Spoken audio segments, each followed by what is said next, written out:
네, 안녕하세요. 여러분들의 구독과 좋아요로 이 채널이 유지되고 있습니다. 네, 영상 속도는 1.5배를 추천드리는 바이고요. 항상 구독자님, 멤버십 회원님들에게 감사하다라고 말씀을 드리면서 제가 건강이 조금씩 더 안 좋아지는 것 같습니다. 진짜 거짓말을 치는 게 아니고요. 요즘에 다시 또 추가적인 알레르기성 또 질병이 크게 좀 올라와서 아마 주말 시간대는 영상에 가끔 안 올라올 수도 있다는 것도 좀 참고하시길 바라겠습니다. 정말 열심히 몸 관리를 하고 있는데도 불구하고도 왜 그런지는 모르겠네요. 저도 아무튼 항상 건강 관리 잘 신경 쓰시길 바라겠고요. 오늘 내용 톱니가 최근에 발언했던 내용과 그 다음에 비트코인, 알트코인 소식 이렇게 한번 준비를 해봤습니다. 같이 한번 보도록 하시죠. 이번에 톱니가 미국 가계자산 1%만 비트코인에 투자하게 되면 좀 아주 비트코인에 좋은 막대한 이익이 분명히 발생할 것 같다라고 CNBC에서 이야기를 했는데요.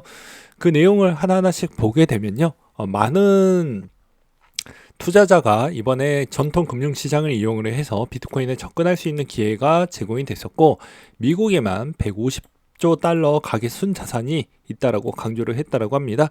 그래서 그는 이 가계 자산의 1%만 암호화폐에만 투자를 해도 1조 5천억 달러 자금이 유입되는 것이며, 그렇게 되면 비트코인의 네트워크 가치가 더 큰 규모로 성장을 할 수가 있기 때문에 이걸 좀 감안을 해서 보게 된다고 하면 충분히 지금보다 한 2배 정도는 더 올라오지 않겠냐. 그리고 한편 여기에서 좀 더 시간이 지났을 때를 보게 되면 앞으로 12개월 안에 10만 달러, 어쩌면 15만 달러까지 넘어갈 수 있다라고 이야기를 했는데요. 작년과 똑같은 전망치를 내놓고 있습니다. 오히려 하향 조정하거나 뭐 더 상향 조정하지는 않았던 것 같습니다. 그래서 톱니대로 정말 이렇게 갈지, 또 왜 이 내용이 왜 중요하냐면요, 작년에 톱니가 가장 가깝게 맞췄기 때문입니다. 무엇을요? 당연히 S&P 500 부분과 나스닥 지수 부분을 이야기했던 게 거의 근접했다라는 것이죠. 그러니까 지극히 초낙관주의자가 어찌 보면 지수를 제일 잘 맞췄다. 그래서 이번에도 그냥 이 내용 아예 묵사라고 보는 것보다 그래도 경우의 수로 이런 분에 따른 언급도 한번 들어보는 게 맞지 않을까 싶어서 한번 준비를 해봤고, 그 다음으로 또 보게 되면 비트코인에 관련된 동향을 한번 보도록 하겠습니다. 네, 테더가 8,880개 비트코인을 추가를 했고요. 현재 66,464개 보유를 하고 있다고 합니다. 덩달아 우측의 현물 ETF 10종이 63만 개 정도를 보유하고 있다고 하는데요. 여기에서 관건은 이제 오픈된 지 얼마 되지 않았으니까 이 오픈빨이 언제 끝날 것이냐도 중요하고요. 그러면 순유입량 대비보다 순유출량 대비가 오히려 이걸 좀 신경을 잘 써야 되는데, 장기적으로 순유입량이 점차적으로 많이 줄어들거나 거래량이 매우 줄어들었을 때 어느 쪽에 영향성이 더 많이 커질 것 같나요? 당연히 테더 쪽이 좀 더 커지겠죠. 그래서 우리는 테더 쪽에 따른 분위기를 계속 신경 쓰면서 볼 필요성이 있다라고 저는 주장하고 싶습니다. 이 분위기 이대로 가면 저도 좋죠. 그렇지만 계속 투자하는 자금은 무한대로 들어오는 게 아니라 유한성이 있기 때문에 이런 점도 좀 보시길 바라겠습니다. 그 다음으로 마이크로 노보그라츠에 따른 발언도 한번 준비를 해보았는데요. 250억 달러 청산이 완료되기 전때까지는 아무래도 비트코인 가격이 변동이 없거나 하락할 것 같다 라고 했습니다. 아무래도 GBTC에 따른 수수료 비용과 차익 물량이 어느 정도 교차되면서 다른 ETF 물량으로 넘어가면서 안정화가 되어야 비로소 비트코인이 한 번 더 올라가든지 말든지 할 것 같다라는 주장을 좀 내비치는 것 같고요. 테라폼 랩스도 미국의 법원 챕터 11 파산 보호 신청을 좀 내렸다라고 합니다. 그 다음으로 또 알트코인 이야기를 좀 해본다라고 하면요, 클레이튼 핀시아 통합 반발에 김우석 씨가 토큰 교환비 개정안을 내놓는다라고 하는데요. 이 토큰 교환비 개정안도 아래에 있는 내용을 보게 되면요, 클레이와 핀시아 교환비가 1대 148로 이거 보면 별로 안 좋아하겠죠. 그래서 논란이 너무 심하게 반발심이 커지다 보니까 재검토한다라는 이야기가 나왔습니다. 그 다음으로 SEC가 증권으로 분류한 코인 목록이 있는데요. 우리가 한 번쯤 들어봤던 코인들입니다.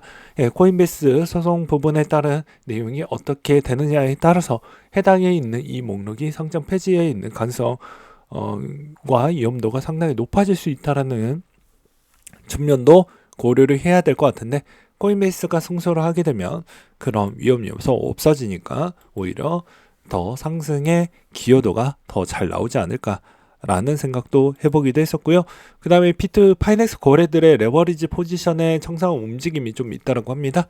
파이넥스의 테더 보유량도 크게 증가했고요. 시장에 끼칠 영향이 좀 많이 있을 것으로 보여지기 때문에 이 점을 좀 유심하게 봐야 되지 않을까라는 이야기로 한번 준비를 해보기도 했습니다. 그 다음에 비트코인 CME 갭을 한번 보게 된다고 하면요. 여전히 갭에 있는 위치가 정확도가 상당히 높긴 하지만 모든 건 100%짜리는 없다라고 제가 계속 말씀을 드리기도 하죠. 네, CME 갭이 100%다 채웠던 적은 없었고요. 그래도 가장 확률적으로 매우 높게 CME 갭을 항상 채워갔기 때문에 이런 점을 좀 보실 필요성은 있다라고 말씀을 드리고 싶습니다. 자, 보게 되면 자, 이런 부분도, 이런 쪽에 갭이 발생을 했던 부분도 다 메꿔지지 않았습니까? 그러니까 어찌 보면 갭이 어느 정도 채워지는 구간도 있고 그렇지 않는 구간도 있는데, 어떤 뭐 유튜버는 여기 구간 때까지는 언젠간 열려져 있다 뭐 이런 이야기도 하시는 분들이 있더라고요.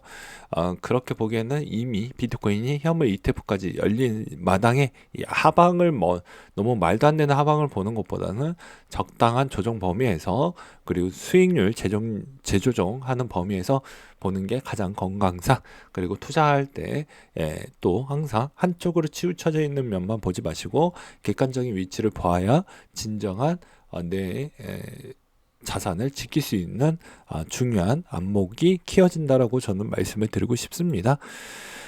그 다음으로 시장에 따른 분위기를 한번 봐야 되겠죠. 돈이 어디에서 나옵니까? 시장에서 나오지 않습니까? 그래서 시장에 따른 동향을 보게 되면요, 뱅크 오브 아메리카 침체에 대비해서 쌓아둔 현금이 많다라고 이야기를 했고요. 그게 오히려 이번에 조만간에 MMF에 있는 대규모 현금이 한 6조 달러 정도가 되는데, 그 6조 달러 정도가 조만간에 진짜로 들어오게 되면 아직도 지금은 좀 약과인 것 같다라고 뱅크 오브 아메리카에 있는 이제 스브라 마니안 누나님께서 이야기를 해 주시기도 했습니다. 그래서 침체가 나오면 아무래도 뭐 S&P는 한 4,300 정도, 중립이면 4,600 아니면 5,000 정도를 보고 있다라고 이야기를 하고 있었고요. 그 다음에 미국 가계의 자신감도 상당히 좋아서 33년 만에 최대폭을 보여주고 있어서 그렇게 큰 침체는 나오지 않을 것 같다라는 주장이 나오기도 했습니다. 기관들도 이제 추격 매수에 본격화를 했다라고 본다라고 하면 아마도 이 누나 말대로 그럴 확률이 매우 높겠죠. 그리고 올해 침체 없다라는 응답도 상당히 높은 위치에 있기 때문에 매수세가 더욱더 가담을 하고 있고, 가담했던 자가 조사도 같이 했겠죠. 그러니까 더 높은 결과치가 나왔다고 저는 생각을 하고 있는 실정입니다. 아무튼 또 가장 중요한 또 매개체가 뭐가 있습니까? 말 그대로 도미넌스에 있는 위치가 되겠죠. 알트코인을 투자하고 계시는 분들은 이 도미넌스 위치를 봐야 됩니다. 최근에 54%대까지 도미넌스가 올라오다가 이제 주간으로 2주 전 때 54%에서 51%대까지 내려갔죠. 주로 비트코인 시총의 3%가 나머지 쪽으로 흘러갔다라고 볼 수가 있습니다. 이 50%대를 계속 잘 버무리면서 최소 못해도 60%대까지 올라가게 된다고 하면 그 이후부터는 아마 알트코인의 시즌이 오지 않을까라고 저는 그렇게 계속 주장을 내비치고 있는데, 정말 그렇게 될지 저도 매우 궁금하다라고 볼 수가 있겠고요. 단기적으로는 원달러 환율에 따른 변동성도 워낙 커지고 있기 때문에 이 원달러 환율에 따른 환율 동향도 계속 잘 보셔야 됩니다. 낙폭이 클 때는 비트코인도 따라갑니다. 그렇기 때문에 아무래도 이번에 환율 추이가 계속 높은 위치에 있다라는 건 나중에 금리 인하 패턴일 때 과연 비트코인은 어느 위치에 있을지 저도 매우 궁금해집니다. 인하 패턴에 나왔을 때 달러에 있는 환율 차에 있는 프리미엄도 빠질 것인데 그때 비트코인이 어느 움직임으로 갈 건지도 저도 예측이 안 되기 때문에 그때 필드에서 직접 보고 경험치가 하나하나씩 좀 쌓아가는 구도라고 저는 생각을 하면서 그렇게 보려고 합니다. 그래서 저도 그건 예측이 안 돼서 일단 현 상황에 대해서만 설명을 드렸습니다. 아무튼 많이 내려가면 비트코인에도 영향을 옛날에도 많이 주었기 때문에 이것도 좀 잘 보셔라 라고 말씀을 드리고 싶습니다. 여전히 비트코인 약세고 그 다음에 이번 주 마찬가지로 이더리움도 약세인데 이 약세 부분에 있었을 때 손이 잘 안 가실 수도 있어요. 그럼에도 불구하고도 누군가는 이런 또 좋은 또 데이터를 잘 정리를 했던 분들은 과감하게 이제 적립식으로 들어가는 타이밍을 맞춰가지고 들어가실 것 같고요. 그렇지 못하시는 분들은 또 이 기회를 또 놓쳐서 또 언제 살까요? 하시는 분들이 또 없길 바랄 뿐입니다. 아무튼 계속 공부를 꾸준하게 했던 사람들은 자기만의 이제 투자 철학과 투자 기준이 더 명확해지니까 그만큼 실패율이 전 좀 낮아진다라는 주장을 좀 내비치고 싶거든요. 그래서 여러분들도 이제 올해 뭐 한 달도 뭐 안 지나갔잖아요.